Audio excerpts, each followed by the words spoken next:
Audio Jungle.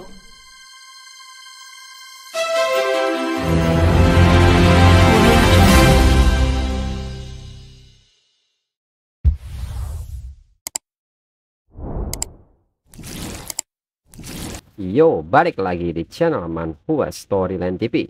Kali ini kita akan lanjutkan cerita dari Rise of the Beast Guide Season 2 yang udah lama ditunggu-tunggu. Untuk teman-teman yang belum nonton season satunya bisa dicek di playlist atau di deskripsi video ini ya. Tanpa berlama-lama, yuk kita masuk ke disclaimer dulu. Disclaimer. Silahkan abaikan hal ini jika kalian sudah mengerti. Ini peringatan mengenai konten di channel ini. Video ini berisi alur cerita komik yang mempermudah bagi teman-teman untuk mengetahui isi ceritanya dan memahami alur ceritanya. Jika ada kesamaan tokoh, tempat, maupun isu yang sedang hangat, itu benar-benar tidak disengaja.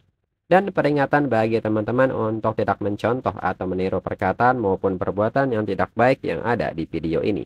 Karena cerita ini hanyalah fiktif belaka. Jika mengerti, yuk kita masuk ke ceritanya. Cerita berlanjut. Di saat Wu Suangu ingin balik duluan, Li Xianggui telah menunggunya dan mengatakan bahwa Wu Suangu tidak bersikap gegabah lagi.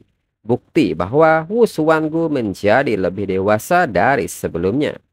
Wu Suangu seketika bertanya mengapa pamannya ada di sini. Li Xianggui pun menyebut bahwa dirinya datang untuk melihat pertandingan Wu Suangu. Dan harus dirinya katakan Wu Suangu memang cukup baik. Wu Suangu pun mengatakan bahwa ini semua berkat pamannya. Li Xianggui pun mengatakan bahwa sebagai paman Wu Suangu, dirinya pasti akan membantu Wu Suangu tanpa syarat. Tapi seberapa tinggi yang bisa Wu Suangu capai itu semua tergantung pada Wu Suangu. Wu Suangu pun mengerti ucapan pamannya. Lalu Li Xianggui mendengar bahwa Wu Suangu ingin membunuh Li Qingnan saat di pegunungan Dragonbone. Wu Suangu seketika panik mendengar hal ini dan bingung harus memberikan alasan apa. Namun belum Wu Suangu mengucapkan sesuatu, Li Xianggui memuji kinerja Wu Suangu yang bagus dalam menangani masalah ini. Akhirnya Wu Suangu mengetahui apa yang Wu Suangu mau. Ingin membunuh teman sendiri itu menunjukkan kalau Wu Suangu kejam dan tanpa keraguan. Tapi kalau belum cukup kejam dan belum cukup sadis, kalau tidak, hal ini tidak akan mencapai telinga dirinya. Dalam 5 hari ke depan, akademi mereka akan bertarung dengan Akademi Yanxing. Walaupun mereka tidak menang, Wu Suangu harus melakukan yang terbaik.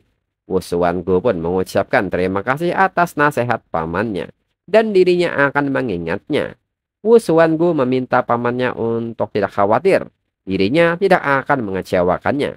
Dan segera Li Xianggui meminta Wu Suangu untuk segera kembali. Setelahnya, seorang pria misterius datang dan bertanya kepada Li Xianggui apakah itu keponakan Li Xianggui. Kepribadiannya cukup mirip dengan Li Xianggui. Li Xianggui pun bertanya apa yang ingin pria ini tanyakan. Pria ini pun mengatakan bahwa mengkhianati temannya bukanlah hal yang baik. Kalau Li Xianggui membiarkan Wu Suangu bergabung dengan kultus Beast God, apakah Li Xianggui tidak takut anak itu akan mengkhianati mereka demi keadilan? Dan diketahui nama pria misterius ini adalah Yan Muze. Li Xianggui pun menyebut kalau Yan Muze ingin membicarakan hal ini di sini, mungkin Yan Muze bisa berbicara lebih keras. Yan Muze seketika meminta Li Xianggui untuk tidak marah. Dirinya hanya bercanda. Li Xianggui menekankan bahwa dirinya tidak mempercayai Yan Muze sebesar dirinya mempercayai keponakan dirinya. Kalau dirinya tidak salah, umur Yan Muze seharusnya masih 30 tahun. Yan Muze menyebut bahwa dirinya masih 29 tahun. Li Xianggui pun menyebut bahwa umur Yan Muze baru kurang dari 30 tahun. Dan Yan Muze telah menjadi kepala sekolah Akademi Northern Hebei. Masa depan Yan Muze jelas tidak terbatas. Tapi Yan Muze bergabung dengan kultus Beast God. Kalau kontak dirinya tidak memberitahu, dirinya tidak akan mempercayainya. Yan Muze pun seketika meminta Li Xianggui untuk memperhatikan kata-katanya. Kalau Li Xianggui bisa bergabung dengan kultus Beast God, mengapa dirinya tidak bisa? Sebelum Li Xianggui pergi, Yan Muze dengan nada bercanda meminta Li Xianggui untuk memanggilnya dengan sebutan senior. karena dirinya bergabung dengan kultus Beast God sebelum Li Xianggui. Li Xianggui menyebut ini sangat membosankan. Yan Muze pun mengatakan bahwa Li Xianggui sama sekali tidak mempunyai rasa manusiawi. Tidak heran Li Xianggui ditekan oleh Wang Ting selama bertahun-tahun. Lalu kembali ke arena. Jiang Tianqi seketika mendekat kepada Wang Ting dan ingin memberitahunya bahwa Akademi Modu bisa saja mengalahkan Akademi Beijing Hangzhou. Tapi sekarang mereka langsung menghadapi Akademi Yanjing. Bukankah ini akan menyenangkan? Wang Ting seketika meminta Jiang Tianqi untuk mundur. Sekali Jiang Tianqi sampai, maka urus saja keperluan Jiang Tianqi sendiri. Jiang Tianqi tidak perlu mencemaskan mereka. Jiang Tianqi seketika menyebut bahwa sikap Wang Ting tidak terlalu baik. Dirinya harap mereka bisa bertahan selama 5 hari ke depan. Kembali Jiang Tianqi bertanya bagaimana kalau Wang Ting pergi menemui Su Dian dan meminta dia untuk tidak mengalahkan Akademi Modu dengan terlalu buruk. Wang Ting seketika bertanya bagaimana Jiang Tianqi tahu bahwa mereka akan kalah. Jiang Tianqi menekankan jika Akademi Modu menang, maka dirinya akan memanggil Wang Ting dengan sebutan kakek. Wang Ting setuju dengan hal itu. Kemudian Lin Yuan pun bertanya kepada teman-temannya setelah ini apa rencana mereka. Apakah mereka ingin makan malam bersama? Wang Linhu pun kaget mendengarnya. Ini adalah hari yang melelahkan dan Lin Yuan masih memikirkan tentang makanan. Su Musue pun menyebut bahwa dirinya tidak bisa pergi karena guru Ling Suang Yue meminta dirinya menemui dia setelah pertandingan selesai. Wang Jinze pun juga mengatakan hal yang demikian karena dirinya ingin berlatih secara tertutup. Li Qingnan yang mendengar ucapan Wang Jinze merasa heran dan bertanya mengenai latihan tertutup ini. Yuan Lian pun menyebut itu aneh. Mendengar kata-kata ini keluar dari mulut Wang Jinze. Wang Jinze pun menyebut bagaimanapun dirinya adalah anggota Akademi Modu. Mungkin dirinya yang akan pertama bertanding nanti. Song Len pun juga mengatakan bahwa dirinya tidak bisa pergi. Dirinya akan menganalisa situasi Akademi Yanjing dan mengatur susunan list pertandingan yang masuk akal. Lalu Song Len secara tiba-tiba bertanya kepada Lin Yuan, apakah Lin Yuan ingin dirinya memasukkan Lin Yuan ke dalam daftar 5 besar dalam pertandingan selanjutnya. Shen Chang pun kaget mendengarnya dan bertanya apakah Song Len ingin memasukkan 2 pengganti dalam pertandingan. Apakah Song Len bercanda? Bukannya mereka akan menjadi sangat kacau. Di saat Song Len ingin memberitahu Shen Chang, Lin Yuan sudah lebih dulu mengatakan bahwa itu tidak perlu. Song Len tak perlu memasukkan dirinya ke dalam daftar 5 besar. Tapi kalau diperlukan dirinya akan tetap bertanding. Song Len pun mengerti. Kemudian Wang Jinze pun bertanya kepada Lin Yuan apakah Lin Yuan akan menghabiskan 5 hari ke depan dalam ruang latihan. Lin Yuan pun menyebut bahwa itu mungkin. Tapi apa Wang Jinze benar-benar tidak ingin makan malam dengan dirinya. Lalu Song Len yang mendengar kata-kata Lin Yuan sebelumnya menilai bahwa dari kata-kata Lin Yuan, dia tidak akan menyembunyikan kekuatannya lagi. Mungkin kali ini mereka akan punya kesempatan untuk mengalahkan Akademi Yanjing. Kemudian berpindah ke ruang latihan tingkat atas. Lin Yuan pun meminta kepada sistem ruangan untuk memulai simulasi pertarungan yang sebenarnya. Pilih rentang kekuatan monster dari Lord level bintang 1 sampai Lord level bintang 5. Panel layar pun menampilkan monster dengan nama Giant Rock Bear dengan Lord level bintang 2. Lalu Gold Devourer dengan Lord level bintang 3 dan Powerful Hornet Devil Beast dengan Lord level bintang 5. Dan dengan cepat Lin Yuan menentukan pilihannya dan menekan panel layar. Dan monster yang dipilih Lin Yuan untuk menjadi lawannya adalah Gold Devourer. Dan kini sistem ruang latihan pun menampilkan proyeksi dari monster tersebut. Dengan ini Lin Yuan pun memulai latihannya. Kemudian berpindah ke restoran hotel lantai 2. Chen Longxiang pun mengatakan bahwa dirinya benar-benar tidak paham mengapa Su Xiao memakan melon pahit. Di saat Chen Longxiang terus mengajak Su Xiao berbicara, Su Xiao seketika berhenti makan dan bertanya apakah Chen Longxiang tidak tahu kalau seharusnya Chen Longxiang tidak boleh bicara saat makan atau tidur. Chen Longxiang pun menyebut bahwa telinganya sangat lelah mendengar Su Xiao mengatakan ini.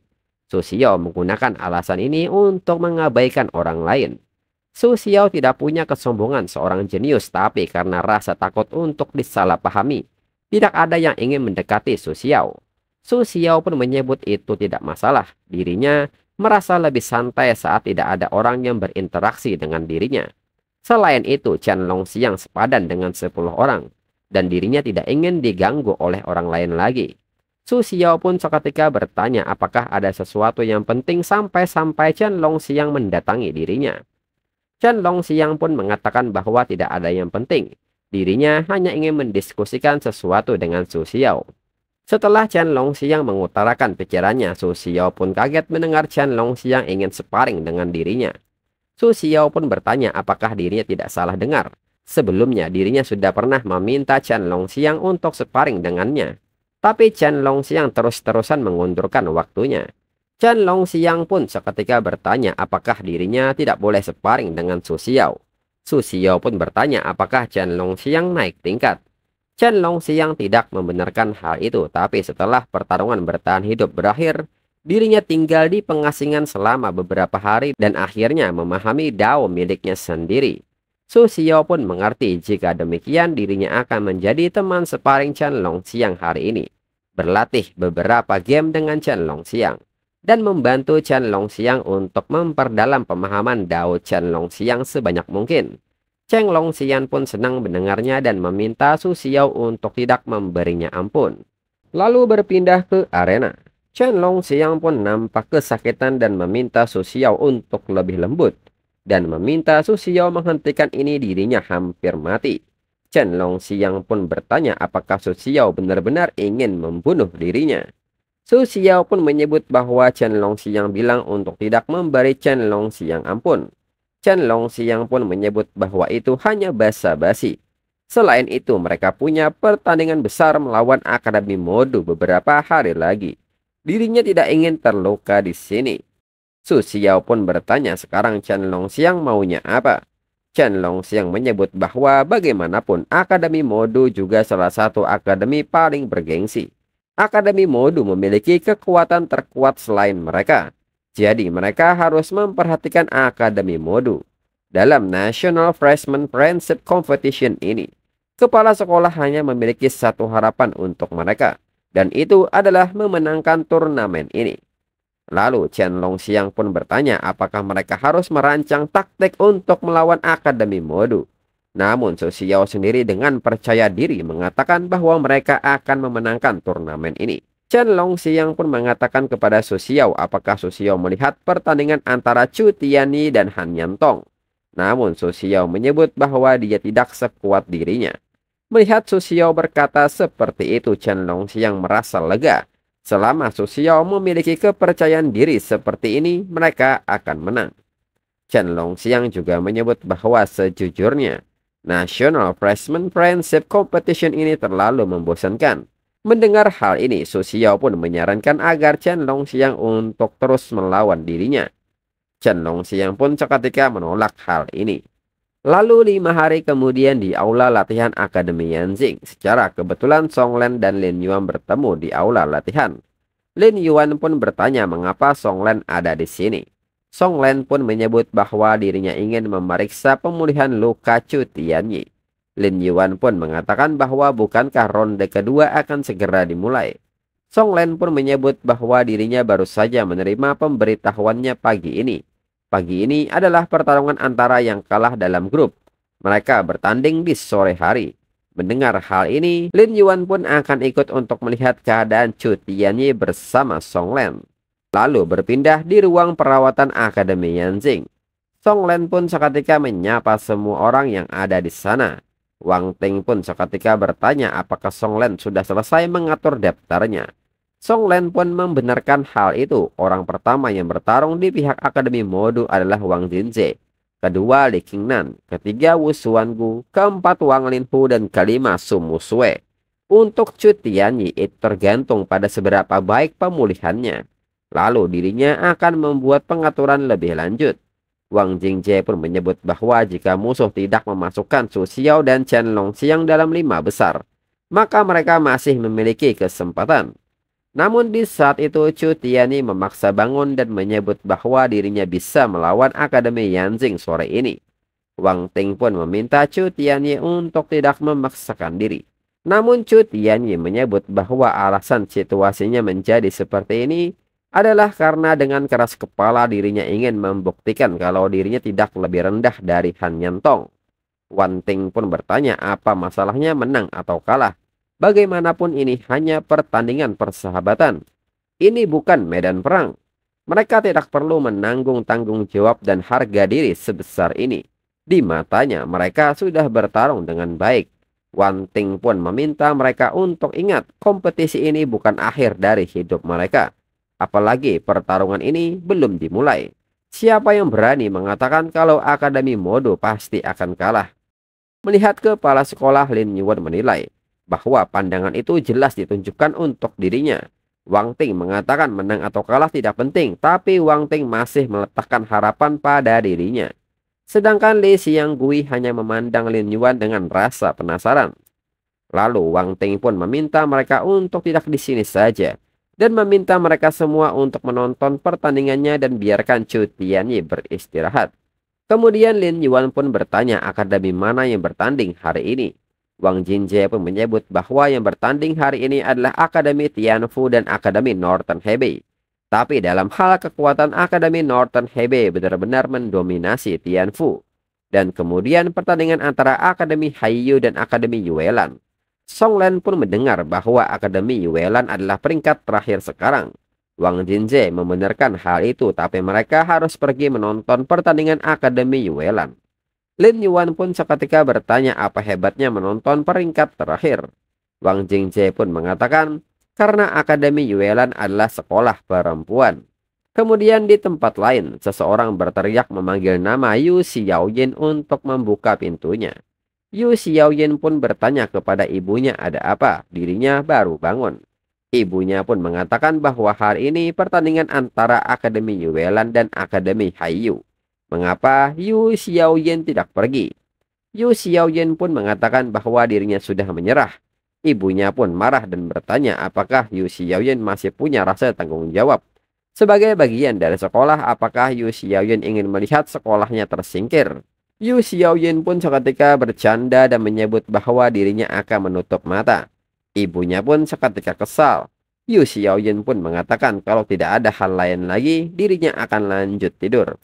Ibunya pun kembali mengatakan kalau Yu Xiaoyin bisa membantu Akademi Yuelan keluar dari grup loser, maka dirinya akan mengizinkan Yu Xiaoyin untuk tidak masuk ke kelas atau mengambil ujian selama 4 tahun di akademi. Yu Xiaoyin bisa tidur sepuasnya, dan dirinya tidak akan peduli. Yu Xiaoyin pun seketika tertarik dan bertanya apakah ibunya serius. Ibunya pun bertanya kapan dirinya berbohong kepadanya. Yu Xiaoyin pun seketika mengajak ibunya untuk janji jari kelingking. Dan dirinya akan mempercayainya. Hingga mereka membuat janji ini. Kemudian kembali ke arena. Pembawa acara pun menyebut bahwa selanjutnya mereka akan menyambut tim Akademi Haiyu dan tim Akademi Yuelan. Lin Yuan yang memperhatikan kondisi arena pun bertanya mengapa mereka bersemangat.